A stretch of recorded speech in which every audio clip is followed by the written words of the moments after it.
Hey, Alex. Hi, John. You know what I hate? No, what's that? Mute. You mean the new film by Duncan Jones? Yes. Thanks, Netflix.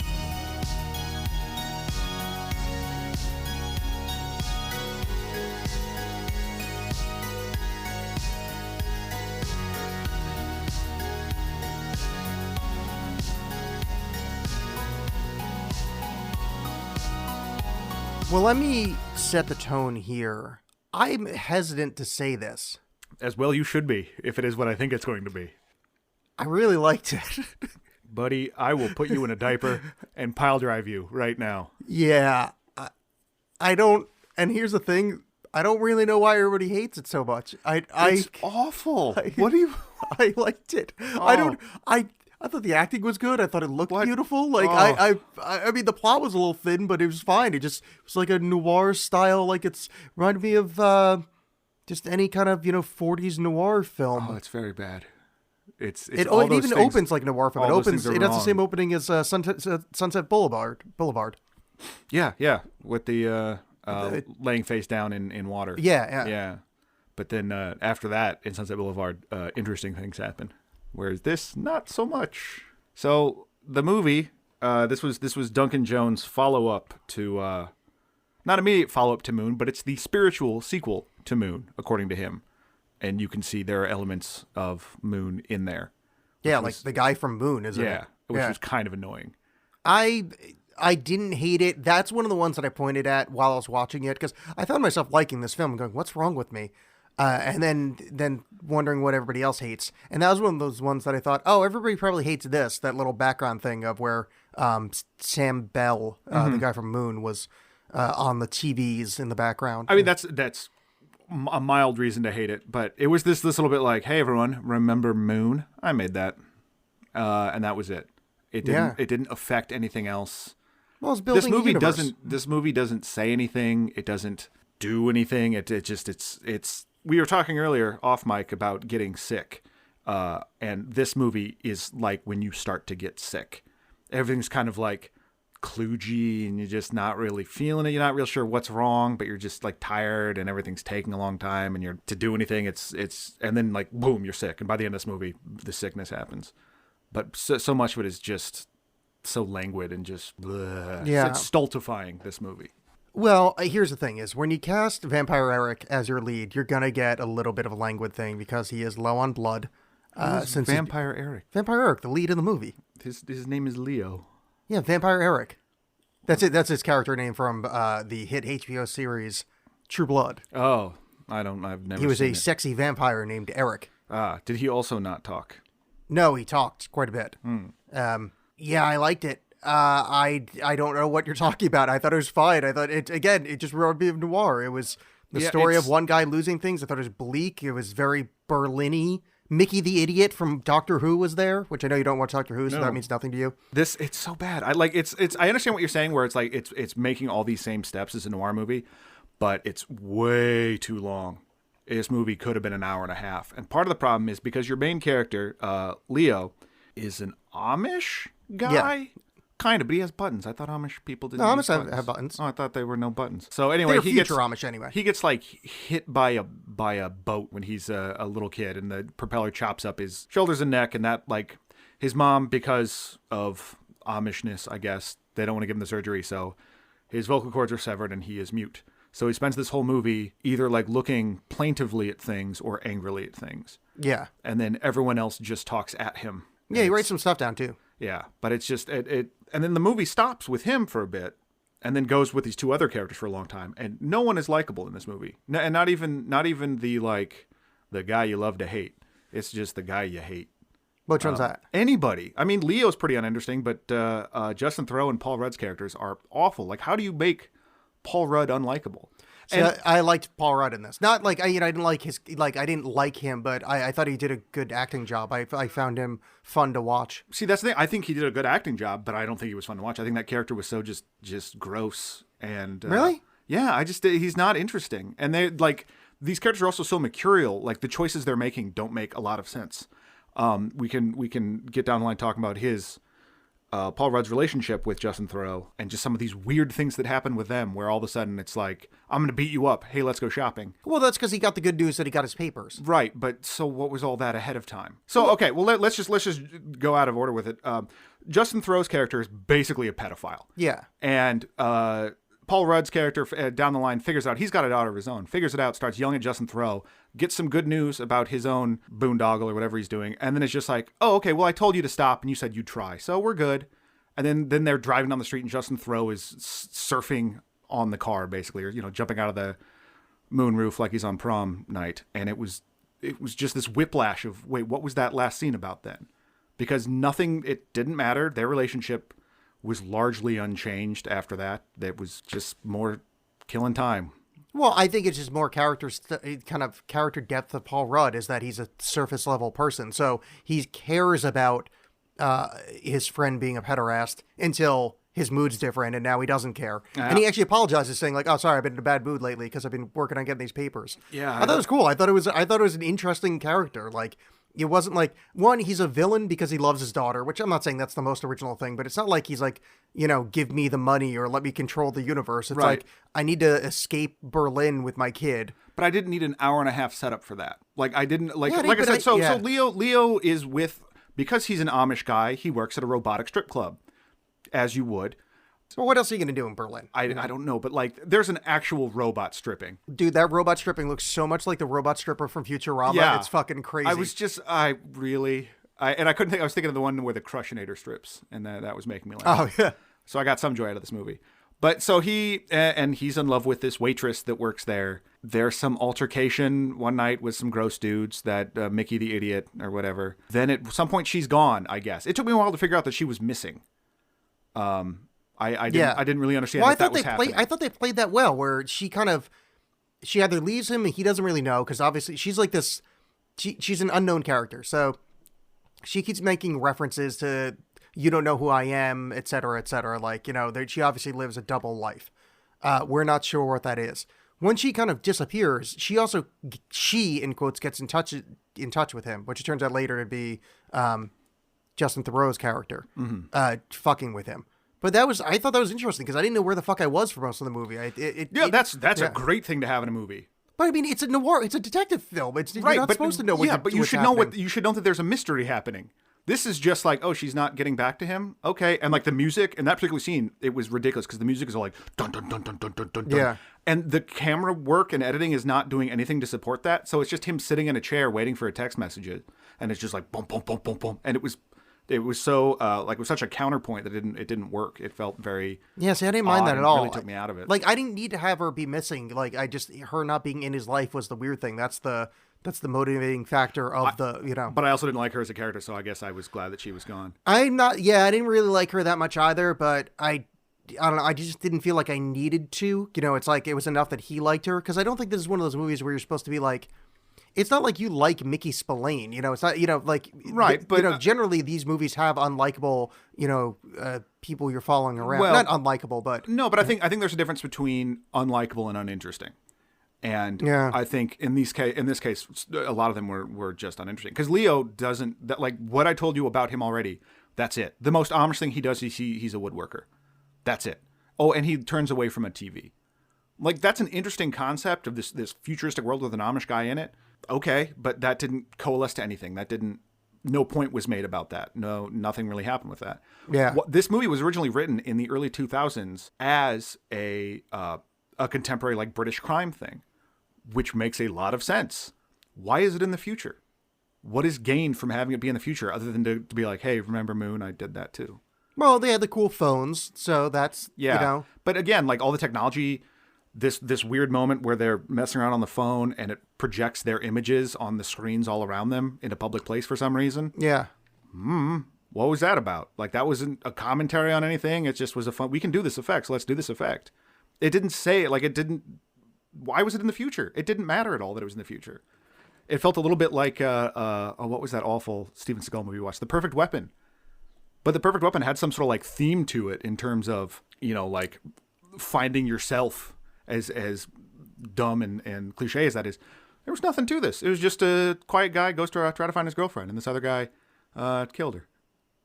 Yeah, I mean, I thought the future thing was because everybody's living in their own kind of insulated technology world, which I mean, you could do kind of in the kind of present or short-term future. But I mean, that was kind of the underlying theme of it. That's why, like, the few people he interacts with, like, one is some guy playing Candy Crush, some fat guy just leaning up against the wall playing Candy Crush or whatever the future version is. Like, there's a lot of, the themes of isolation. Right? Maybe it's very much me talking here, but it seems that, I don't know. I bought that. Like, I was fine with it being the future. Like, he's extra isolated. One, can't talk to Amishy in the future of, Technoland. Mm-hmm. But that, came through that scene where he's in the library. They can't even interact with technology because he can't speak. Right. I mean, that was kind of interesting, but there wasn't enough of it, I guess, because it seemed like him being Amish was really... Oh, well, 1 second it's not effective, but now you want more of it. Well, make up your mind, Obama. If it's not effective, having more of it might make it effective. Because it doesn't matter that he's Amish. It absolutely doesn't. Yeah, the Amish, I mean, as much as I did enjoy the movie, but there were some things, so yeah. And so much too of it, long, and yeah, the Amish thing, I liked it, but it was unnecessary. But like, I'm fine with there just being an unnecessary, like, yeah, cool. He's an Amish guy. Like, I'm like, there's no reason not to have that. Why? Yeah. Like, why not? Like, why would he not be Amish? Like, what's the harm in him being Amish? I guess I would say. Like, but what does that take away from the film? Well, it's just because this movie is a bunch of just ideas thrown at stuff. Like, at some point, the cybernetic arm stuff, the cybernetic black market, like that's kind of an interesting idea, but nothing really. You look at a movie like Blade Runner or something that uses technology to actually sort of say something maybe about the human condition or something, and this was just like a video game, basically. It's like, I think The Fifth Element had a little bit more going on than this, honestly. Oh, geez, you really hated this movie. Yeah, no, this movie is just, it's so... Like, it just feels, like I said, it feels like it should be like this contemporary sort of crime thriller, because it's just like, what if instead of a black market, we had a cyber black market? It's like, yeah, it's cyber now. It just, the whole time I'm just going, why is this in the future at all? Yeah, I guess... Not to be overly argumentative, but if it doesn't matter, why do you care? So, like, what I'm saying is, it's because so much time is spent going like, look at this cool future stuff. Look at this bowling alley that is 5 layers of the exact same thing. Wow, cool. See, I didn't feel like they spent any time setting up things. Like, they didn't explain how the phones work. They didn't explain really much of anything about the future. They just kind of dropped you in the future, and it's like, oh, this is the setting. Yeah, but you think about all the time and money spent to build this whole world and do all this stuff. Oh, see, I don't think about that. I just watched the movie. Yeah, just why bother doing that? Like why have this set? Why copy that shot from Blade Runner onto the bridge 5,000 times? They certainly had a lot of like, oh yeah, that's a familiar looking setup. Yeah, and so I think it's just because he was Amish, I was expecting something else to come out of it, and even his sort of isolation with that again was just touched on, but it didn't matter. He could have just been a mute guy anyway. Why was he Amish? It's an idea that just didn't go anywhere. Yeah, I'm fine. The thing is, you're right, but it doesn't... Thank you. That's it. The show's over. No, but it didn't bother me. Like, I guess... So they set it in the future. Like, if they set it in Marrakesh, like, who cares? Like, yeah, that's where he decided to set it. Yeah. Like, I guess it being in the future just means about as much to me as they shot it in modern day Tokyo, where it's like, well, that's expensive too. They were going to. They actually were going to... One of the versions was Ken Watanabe in the Leo role. Yeah. And it was going to be... But I mean, just like price point, like it's probably cheaper to invent a future Berlin digitally than to shoot in New York. Yeah, I don't know. I guess there wasn't that much other than like no one interacts with the future that much in ways that affect the plot, really. Yeah. Because everyone just like things that happen are texts. Oh, no, I got you. Yeah. Like it just... That just doesn't bother me. Like it seems like as good. Like if it was in Poughkeepsie, New York, that choice would make as much sense to me as being in the future. Just like yeah, it's in the future. I don't know. It was by that point. If I'm thinking about that, I'm not engaged with the story at all. Some of the visual stuff though was kind of cool in terms of the future stuff. Basically the varying array of prostitutes he seems to run into. The one bald black lady that had like the John. shiny I think you eyelashes. mean African German. Okay. I think she was British. Are they in Berlin? They're in Berlin, but people have British accents. What's his face from Lost shows up, and I think Drive Shaft was that one geisha guy, yeah, right? And I think he was trying to do like a South African accent. I was very confused by that. I was also here's what I simultaneously enjoyed and was confused by, and I'm sorry that we're just now on a full detour, but it's related to what you're saying. What's going on in the world? Because Russia is invading places, and the U.S. isn't. Like what? That's weird. Yeah. What I mean, it doesn't affect the plot at all. Other than there's some kind of issue where Paul Rudd can't get back to America. He's trying to get fake documents made so he and his daughter can go to America. Yeah, that was one of those, and I think this is just a coin flip whether it annoys you or whether it's kind of fun. I like being dropped in a world I don't understand. And I liked how it's like, wait, Russia's kind of running the world now? Sure. And like, I sort of enjoy, like, that one, I wish there was more spent, but I do kind of like the balls of just going, yeah, we're in the future. This is a weird world. Like, why do I got to fucking explain everything? But also, no, I think you're a storyteller. Maybe you should probably tell me the story. No, I think that's a fair point because I think there's a way to do that well. I'm pretty sure I've talked about it on the show before, but I'm a big fan of Ben Wheatley and in particular A Field in England, and that is something that drops you in the middle. Oh of yeah, this. and his work as Wesley Crusher was great. How dare you? But he, in Field in England is basically taking place during this British Civil War, which I don't know anything about, but I know enough to figure out what I need to know to get things going. And in this, yeah, there's this whole world built, I guess, but like for a long time, I couldn't figure out what Paul Rudd and Justin Theroux were up to as like surgeons, like they were mafia surgeons. Okay. Yeah. But then like, I don't know, we just spent a lot of time with them. I liked those scenes, but it's so much like credit that's been built up by Paul Rudd that one, I'm shocked I haven't called him Paul Rust yet. One, but two, that mustache is magnificent. Yeah. Three, I've never seen him act beyond the kind of doing the Paul Rudd roles.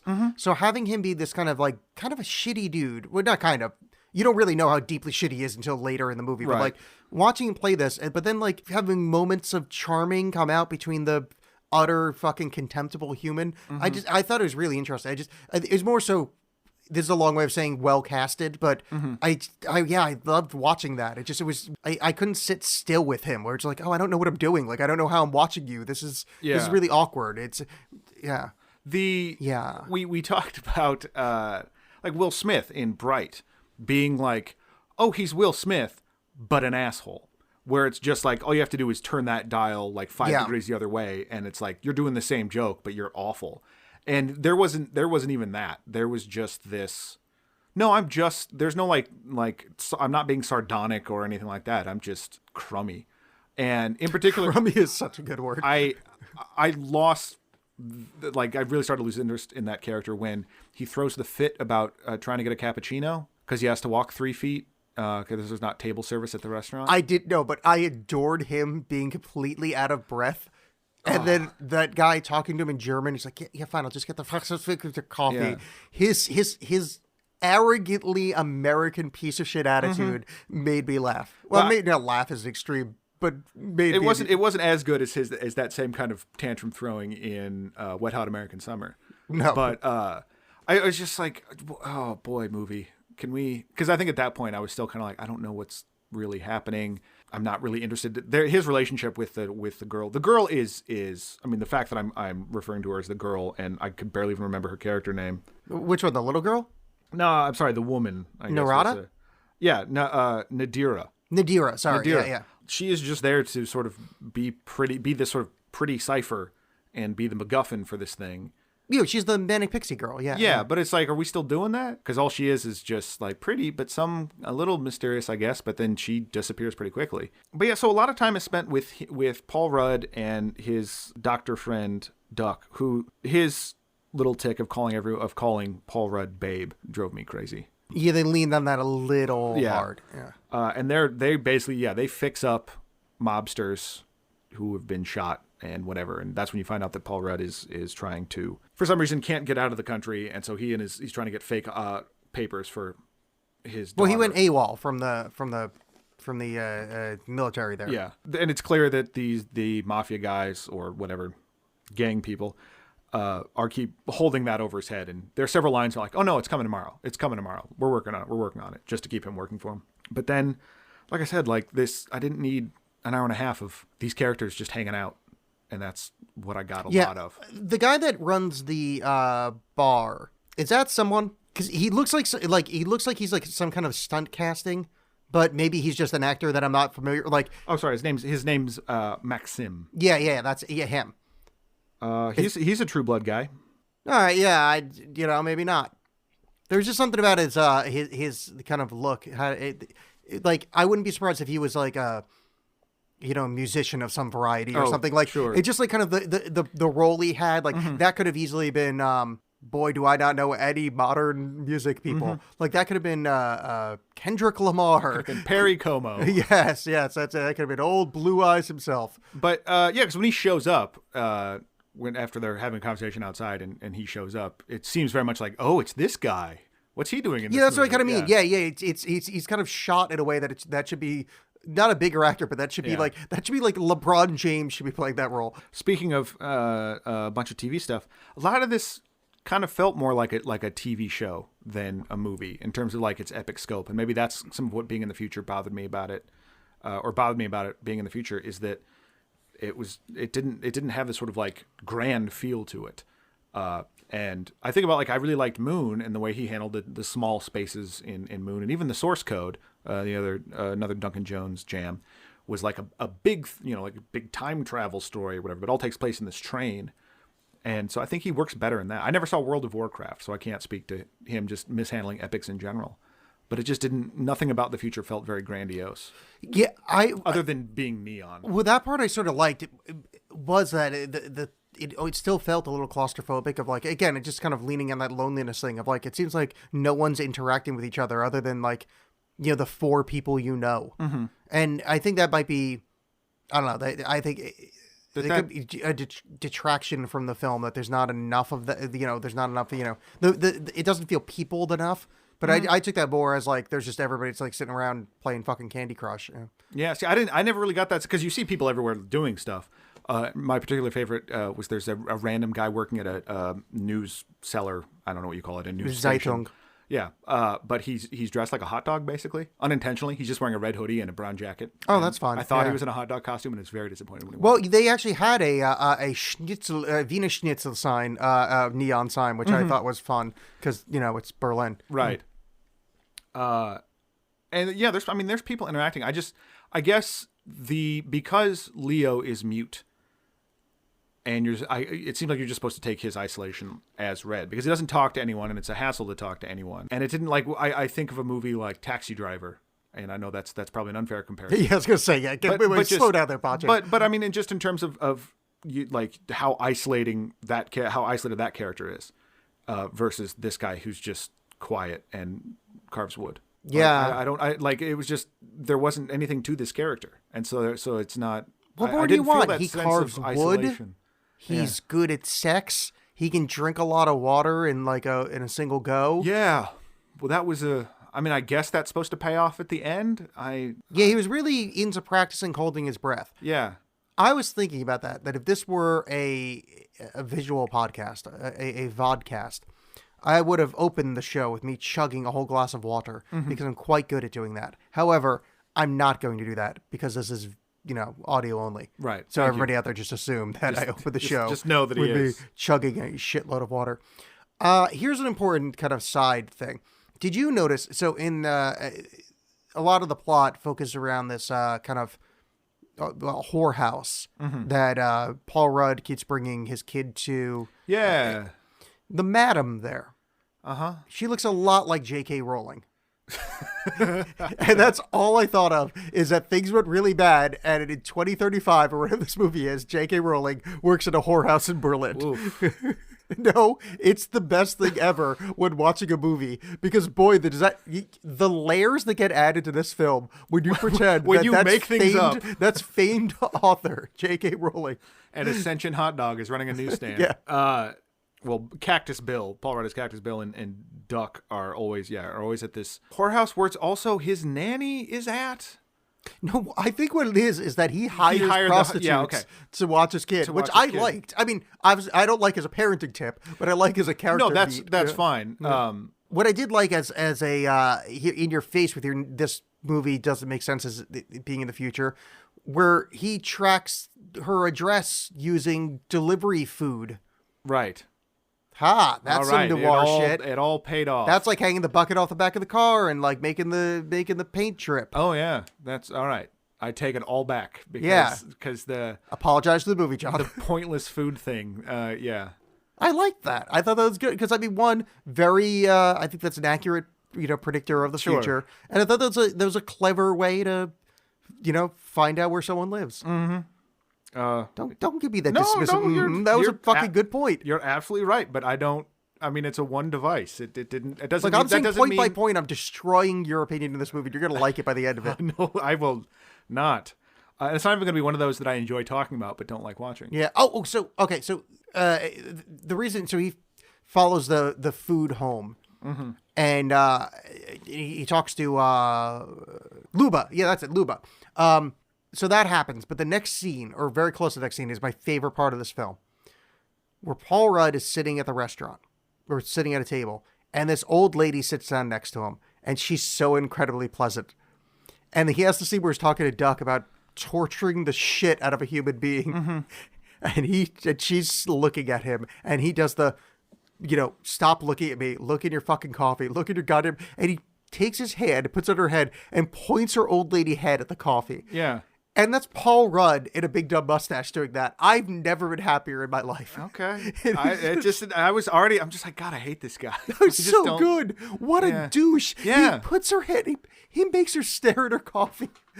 Yeah. Because that's not going to stop her from hearing you. Right. Like, I guess maybe that was my point where I'm like, okay, yeah, you're just having this big conversation about torturing people in public. And I love it. I just feel like, it's trying to be this funny moment, but it just feels kind of gross. Don't let my laughing at that. No, I'm not. It's not a moral call. No, just saying. No, I am a moral. I just was pointing out, I didn't think it was done for comedy. I just found it hilarious. Yeah. See, I think it was done for really? comedy. Yeah. Because I think it's supposed to be like, well, yeah, look what this jackass is, but it's, look, it's kind of funny, huh? Yeah, it's just what a tremendous asshole move. That is like, oh, that's it's like, I will always laugh if someone like puts their one finger on someone's lips and try to shut them up. Where it's like, that's not an effective way to shut somebody up, but somehow it works. I should mention while we're talking about Paul Rudd and Justin Theroux's Duck, Justin Theroux looks like John Denver a little bit. Oh my God, he does. Yeah, John Denver and John Lennon kind of had a baby. Oh, yeah. You could throw in a John Oliver in there for a little with the nose. Well, I was thinking he looked like a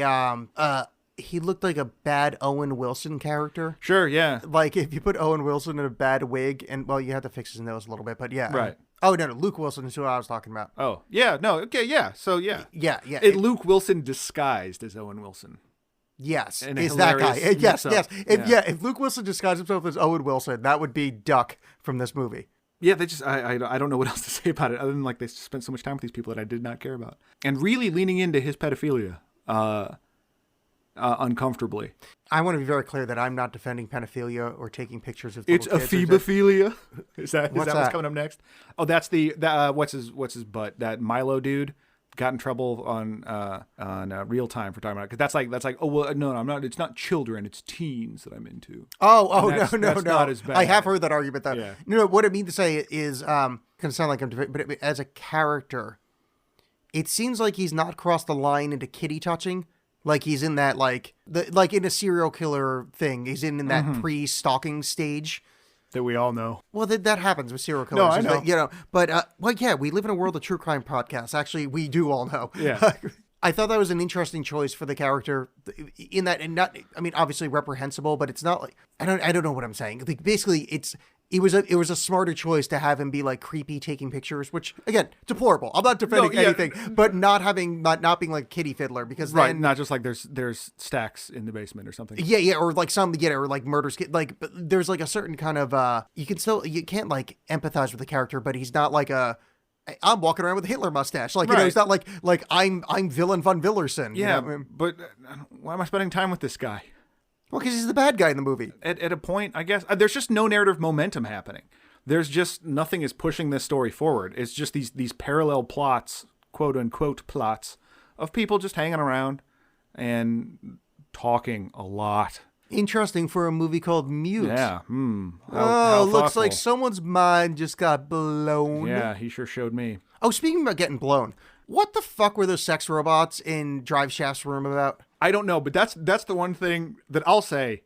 Now I get why it's in the future. He has these weird. So in following some lead, Leo is following some lead trying to find his girlfriend, which he did the someone wrote something down and so he traces over it. Fuck yeah. We're still doing that? Yeah, apparently we are. I kind of felt like Big Lebowski put that to bed. Because because I remember seeing it when I was a kid on Perfect Strangers, that detective thing. I was like, oh, that was cool. And then I kept seeing it. I'm like, oh, that's kind of lame. And then when Big Lebowski, when he does it, and it's just a drawing of a dick. It's kind of like when South Park did their, or in Team America, when they did the parody of Rent. And then they released the movie Rent after that. I was kind of surprised, because I'm like, that just kind of really satirically nailed that so well, I thought, that like it seems kind of foolish to do it now. Because more people are going to associate it with the joke than... Yeah, but he's Amish, and he can't talk, so he's got pen and paper on him, or pencil and paper. Sure. No, I mean, like, thematically it made sense, but you didn't have to write it that way. Thematically it made sense. So you admit there's a theme. John's turning around on this movie. I'm saying turning around on Duncan Jones. Let me take back the word thematically and say, like, yeah, for his character, I suppose that makes sense. But you did not have to write that bit. Hey, John, first thought about this thought, all right?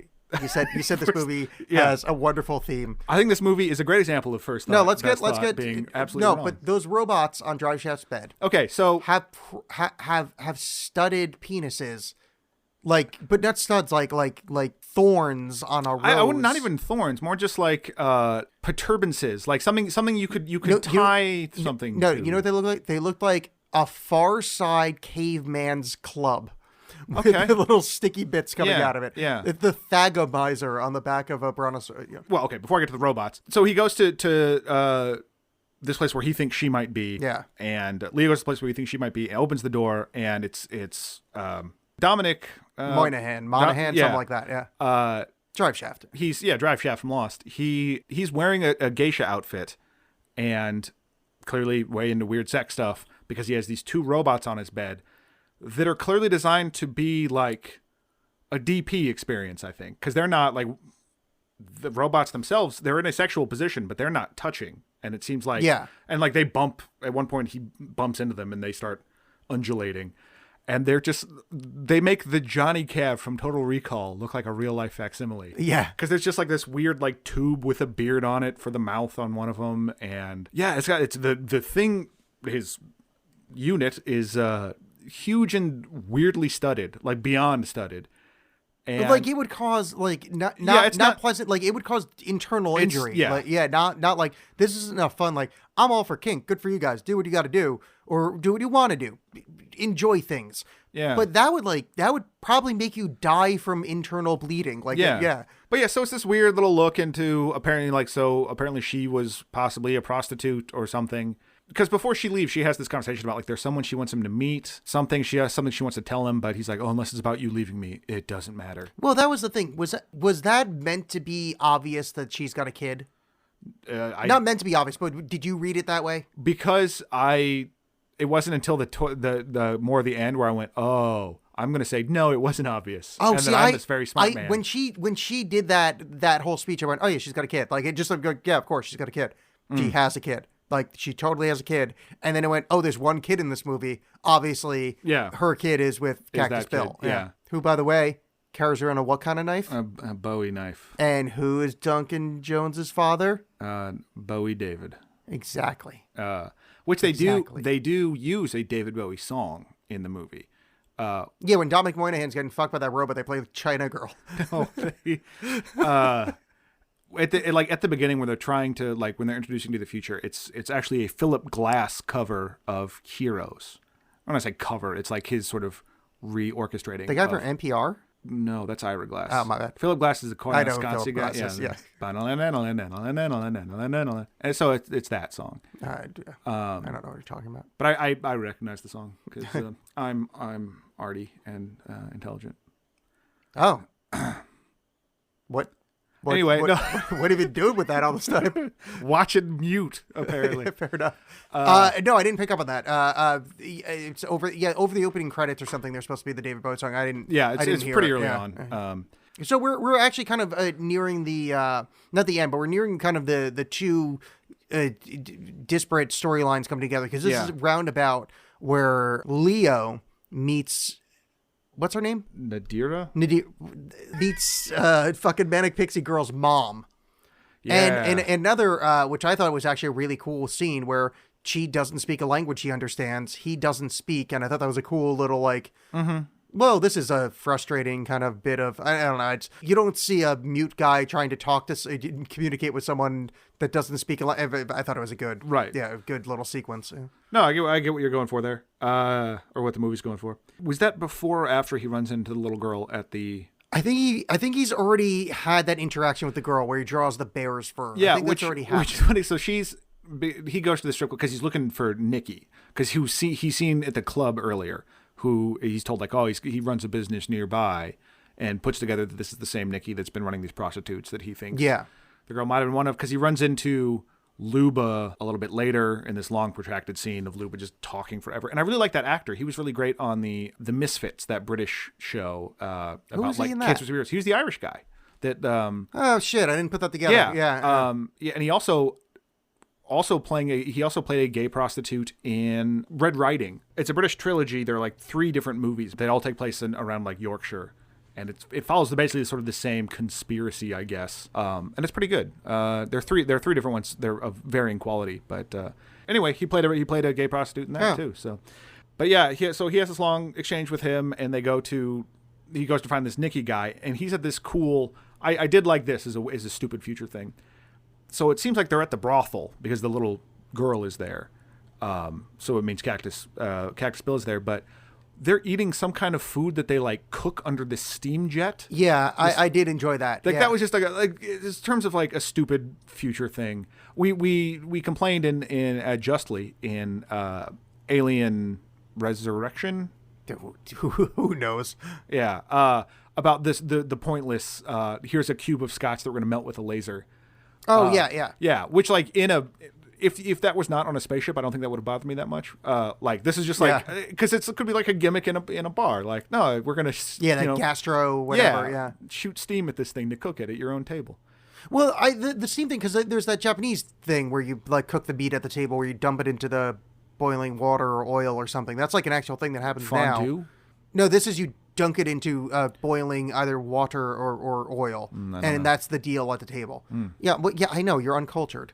I'm very cultured. There's this thing I vaguely heard of once. I think if you run that back, you'll find evidence to the contrary, which is that you named a whole bunch of things that aren't what I'm describing. No, which is me saying that I am, which is pretty definitive proof. Well, I don't know if I fondue, but do you fondue? Really? That's how we're. That's okay. Let's go. Well, no, that's a reference to Captain America.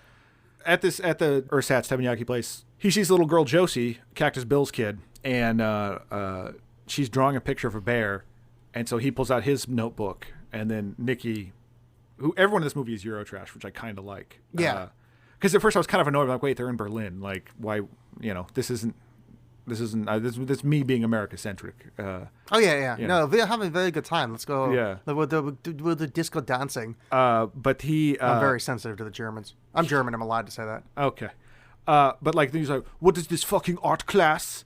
And then it turns out that Leo was drawing this very good picture of 2 bears, because she was drawing a bear, and I just like that. It seems to like it's supposed to be this connecting moment between them, but I just like he's like, that's not how you fucking draw a bear. That's how you draw a bear, dummy. Yeah. He drew a great picture of Paul Rudd earlier in the film as well. He did. That was pretty good. The nose was a little off, but yeah, the hat looked weird.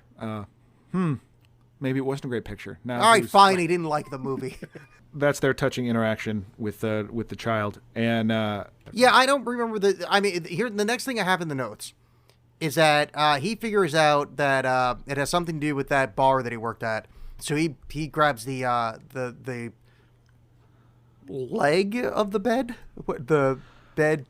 Okay, well, post, yeah. bed So mounts, he broomsticks? in talking to Nadira earlier, he shows her that he's got this wood shop that he's been building stuff, and he wants to build them this bed, this 4-post bed, and when he starts figuring out like that it was basically when he talks to her mom, he has his revelation that it's Cactus Bill's kid was Nadira's kid, and somehow he puts it together that Cactus Bill killed her, that through the mom's gesticulations and trying to tell a story. Which before that happens, though, just as a quick aside, there's this weird moment where Luba, when he's having that huge conversation with Luba shocks him with something, And it makes him have this weird moment where he's flashing back to his relationship and the discussions he had with Nadira before she disappeared. And this moment where he gets into a fight in a bar and accidentally pushes over this other blue-haired waitress. Then like she hits her head. And then it's like, but no, was that her that hit her head? Was that Nadira? It's this weird, like... Yeah, that was a weird part. That was completely unnecessary. Because other than to just be like this, I guess it was trying to be this red herring because you're still trying to figure out the mystery. Like, well, maybe the mystery is that, like, he killed her and he's, trying to find this. Well, I think where they're going with it, because also that picture is of Luba in drag calling himself Nadira. Yeah. So I think the idea is, like, we're all just prostitutes, we're all faceless, I think that's... I'm not saying it was effective, but I think that's the idea they were going for. Oh, that's a deeper read than I was. Yeah, well, I am saying it's effective, actually. I'm saying you're too stupid to understand this. It's very much like Rick and Morty. Is that you just can't understand this level of storytelling. Sorry, I only like honey mustard sauce. But no, it was just this... It felt like just a red herring where it's just trying to throw you off the plot of it. I didn't get any of that sort of deeper... To me, that struck me as somebody that filmed too much shit. Like, he filmed a 3-hour movie, cut it down, and there's some stuff of the Beast, or like one of the other stories that showed up, and I think that probably was explaining some cutscenes. Yeah, not an effective part, but it was short, so I'm just kind of like, whatever. So he figures out that, the Cactus Bill... You get this flashback where basically when he's showing her the bed in his workshop, that Cactus Bill sneaks into their house, into his house, and like poisons their drink. And after they have sex and go to bed, he steals Nadira away. So he's going to go find out where Cactus Bill is. And he knows Cactus Bill works with Maxim at the club. So he takes the leg of the bed, or this post of the bed, to go fuck shit up. And you think it's going to be awesome. It kind of was, only because there's been this giant muscular mobster guy who doesn't talk and is missing one of his fingers. But he looks like a young version of the villain from Snatch. He's a Cockney actor. You know who I'm talking about? The guy with the, like, Nemesis. Or, that was a great impression, by the way. But he just like looked like a younger, like that guy just transferred into a beefier body. Yeah, I thought he kind of looked like David Prowse. He kind of like from A Clockwork Orange. That's what I mean. Yeah, that's exactly what I was thinking of. And then he, to fight the bedpost guy, he pulls the leg off a robot. He pulls the leg off that robot stripper that you saw before. That is just laying there. That was my favorite. I wrote that down. That like, this is so great. Strong guy tears leg off a robo stripper to fight. Oh, so good. That was. It's like, okay, it was like, oh, past meets future. Whoa. Yeah. Okay. But then I was kind of disappointed that we didn't get like a complex fight scene out of that. That would have been done in the background. Yeah. It just sort of happened. Oh, no. But I mean, yet. Like that, like, oh, and it just sort of happened. Like, yeah. Yeah, all right. Then well, I mean, look, how much bloodlust do you want, John? I would like something interesting in this movie to happen. I know you like movies with lots of blowing shit up. Every week, guys, you don't know this about the background of the show. Every single time we record, John goes, "Let's do Transformers next." Yeah. I want to watch Transformers. I want to watch the robots. The last night in particular. Sometimes they're trucks, and then other times they're punchy robots. I'm like, John, we can't do Transformers every week. It's just, I mean, it's been going on for ages now. I don't think you understand the nuances of the movies I like. They are fast and they are furious. The whole thing.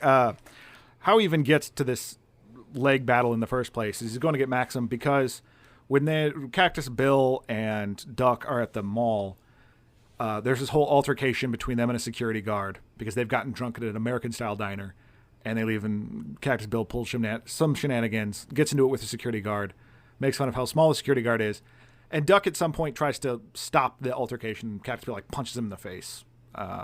So Duck is pretty pissed off about that, hurt about being hurt.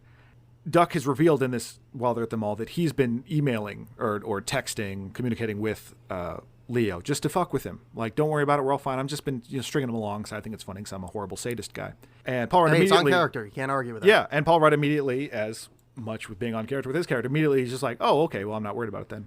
But he seemed pretty worried because I think he was, but then as soon as he's like, dude, I'm just fucking with him. He's like, oh, okay. And then that's when the altercation happens. Yeah. Anyway, Duck gets hit in the face and is pissed off about it, and Leo, having kind of figured out that he's being toyed with, sends a phone and text and says, like, all right, where's Cactus Bill?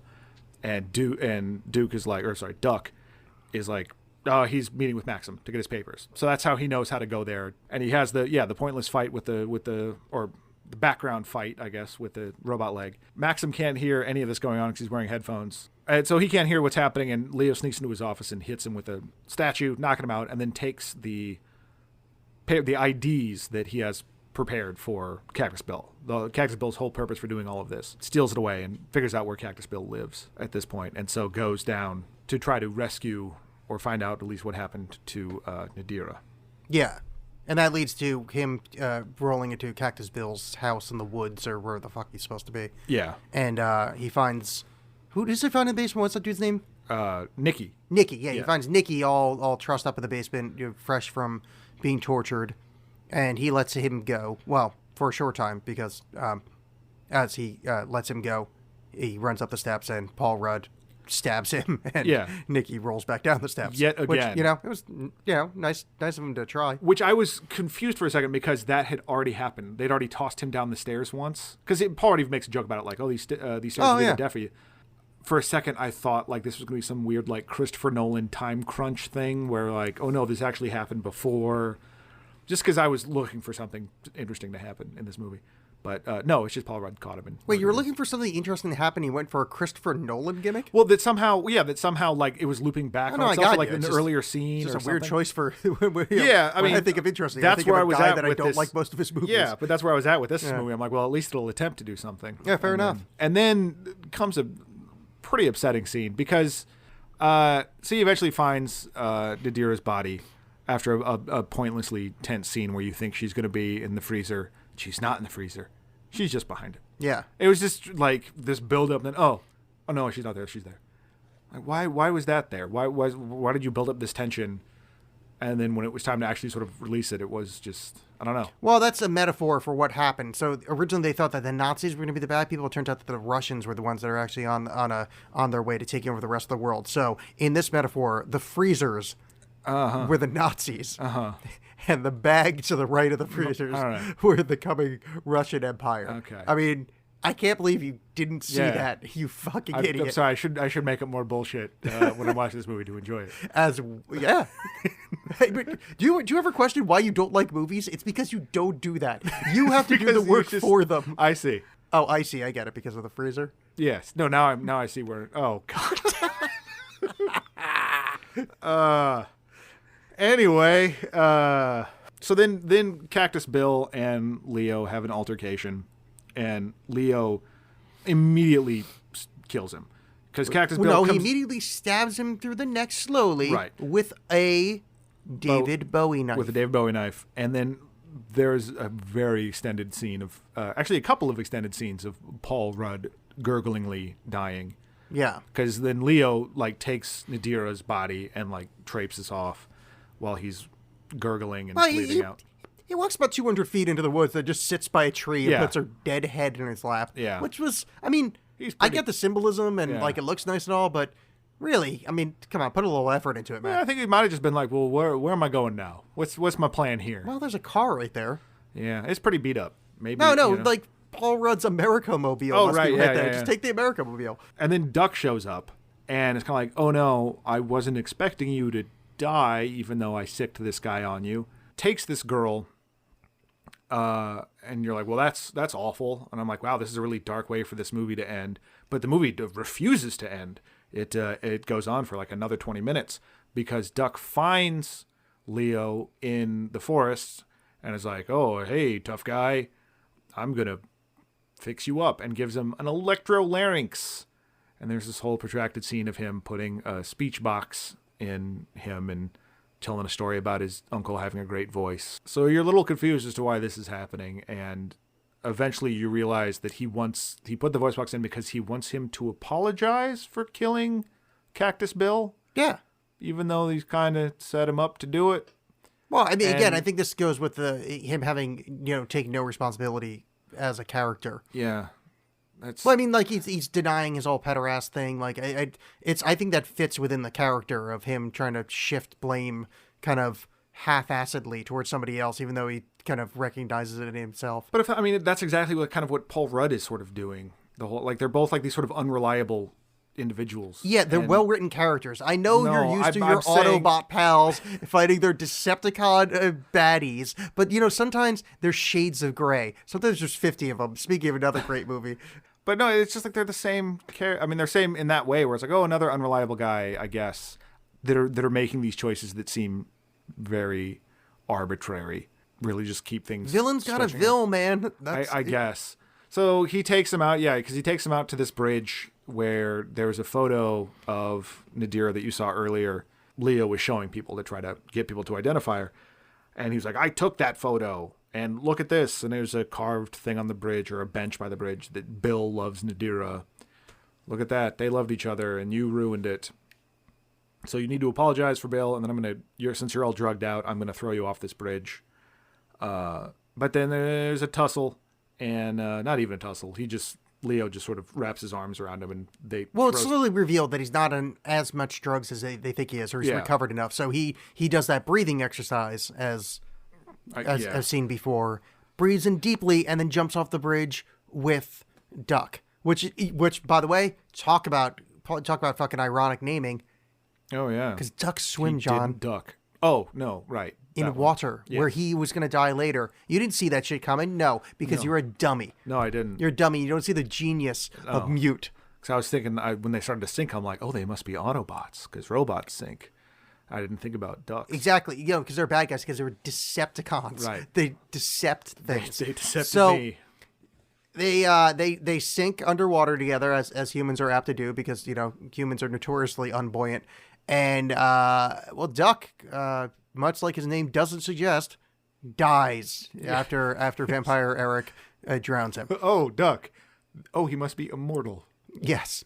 So he swims up to the top, and in a moment of what I would describe as the least tension in any movie, the little girl's looking over the side of a bridge, and he's desperately trying to wave her backwards because it's like, hey, it's dangerous to be on the side of a bridge. Yeah. Where it's like, I mean, at no point have they shown this girl to be like some kind of drooling dumbass. Like, she knows not to crawl off a bridge. She's like 6. I mean, but it's very bizarre. Like, she's used to just apparently being handed off to different caretakers because Cactus Bill has these different prostitutes watch her, whatever, and then she's all of a sudden with Duck and isn't really concerned about where Cactus Bill is. But then, so she seemingly has watched this all happen, and she's just like, "Hey, are you okay?" And Leo's like, "Oh, get away from with my weird voice," and it's like, "Okay." Is it a weird voice or is it a Decepticon voice? Oh, yeah. See, now you see why I brought it up earlier. Yeah, that's all. Now I'm really enjoying this movie. Starscream superior. Starscream is not superior. Space trade for the movie. Let's fight the space anus. Also for the movie. I only have one reference. His name is Unicron? Last played acting Orson Welles. Yeah. Went out on top. So yeah, then he and the girl bond, I guess, and they run off together, and it's fine. Yeah, and he gives her one of his carved things that she's bringing a bracelet of. Yeah. She has a bracelet of the little carvings that he's done for Lady. What's her name? Nadira? Nadira. And it turns out that Nadira had been giving to his daughter. So there's like this whole thing. Like, they were going to be a happy family, but now they actually are a happy family because... Yeah. And that pointless woman died. Which one? So it's fine. Nadira, like it's... Oh, yeah. It doesn't matter that she's dead. It's... Well, I mean, eventually she's going to be Jim Carrey again, and they're just going to erase their memories a second time. Right, yeah. Yeah, so that's... And then it's dedicated to his parents. Yeah. Well, no, his to David Bowie and his nanny. Oh, his nanny, right. Yeah. Yeah, so then I was able to turn it off after that. I don't know if there's some post-credit sequence, but I ejected pretty hard from that movie. Yeah, Phil Coulson and Samuel Jackson. They want to join the Mute Initiative. Yeah. And then the time-traveling kid from Mute comes out. Well, initially, I had kind of thought that it was going to be like not knowing anything about it. I just knew the main character was Mute, and I was kind of waiting for it to be this... what's the Rutger Hauer movie? Blind Fury? Blind Fury, yeah. But I was like, what if it's Blind Fury, but he's blind with his mouth? I was like, all right, yeah, I'm on board with this. And then it wasn't that. Mute Fury would be Mute Fury. Actually, there's a Chuck Norris movie, Silent Rage, that's about a guy that doesn't talk but murders. Yeah, this is much better. Yeah, way better. As much as you shit on it, and I tried my best to, I enjoyed this movie. Even talking about it. I mean, obviously it has its flaws, but I enjoyed it. I liked it. I'm not saying I'm gonna watch it again, but if it's on, I'm totally gonna watch it. It's just this meandering, plotting mess. I do not recommend it at all. I stand by my high opinions. I get no. I the thing I was exaggerating about was that I do get why people don't like it. Like, it's not like I don't see the flaws in it. They just didn't bother me. I liked the look of it. It was visually amusing to me. Like, there was no part that like my eyes weren't like I wasn't bored staring. Like, every shot's a picture thing. Yeah. It's a beautiful film.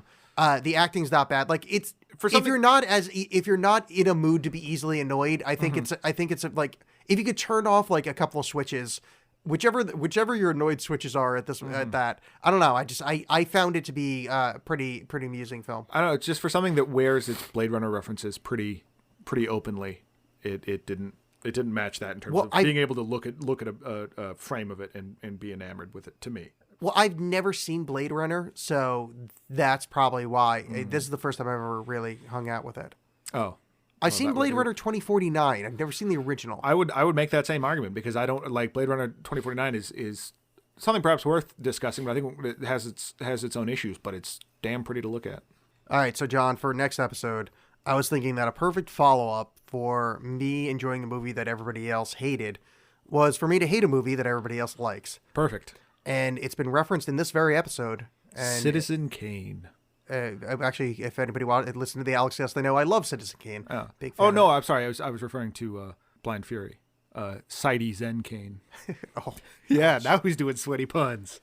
Oh, I don't even know that counts as a pun. That's just an insult. It's transcended. It's an insult to the concept of language. I don't roll on Cedar Sinai. Oh boy, people that believe in nihilism, they're bad. Shut up, Danny. Yep, all these great quotes from the movie The Big Lebowski. Yeah. Your firm grasp of it makes me very excited to watch this again. So I made it no secret. I really like the Coen brothers. Most of their movies I'm a fan of. And it's not necessarily the film, and I'm going to try my best to just discuss the film. But I'm pretty sure it's just the fan base that destroyed this film for me. I'm sure we'll spend some time talking about that, and we'll talk about it now. That how awful. But, at the same time, and I'll probably see the same thing this next week, but looking back at what some fandoms are now, Big Lebowski almost seems quaint. I guess it's still irritating as hell, but it's still irritating as hell. I mean, it's like people that think quoting Caddyshack replaces having a personality is the same. It's like it's quoting fucking Lebowski, thinking it's just yeah, baby. But that's a different kind of horror. That's like yeah, baby is like someone saying, "Oh, it's Monday," and thinking that's a funny thing to say when you work in an office. Do I make you catty, baby? Right from Caddyshack. Oh. You want to know how I got these shacks? Oh, God. You're welcome. I was born in the sand trap. Born in a gopher hole. You merely adopted it. Hitting a hole in one. That is your racial goal. Oh, okay. Yeah, so next episode, I figured chase off the rest of the audience by me describing in depth how much The Big Lebowski kind of blows, and you're kind of an asshole for liking that movie. I disagree. Yeah, but the problem is... No, that's my only defense. I disagree. Yeah, all right. So no. I don't roll on Shazbot. Bye. Yep. Bye.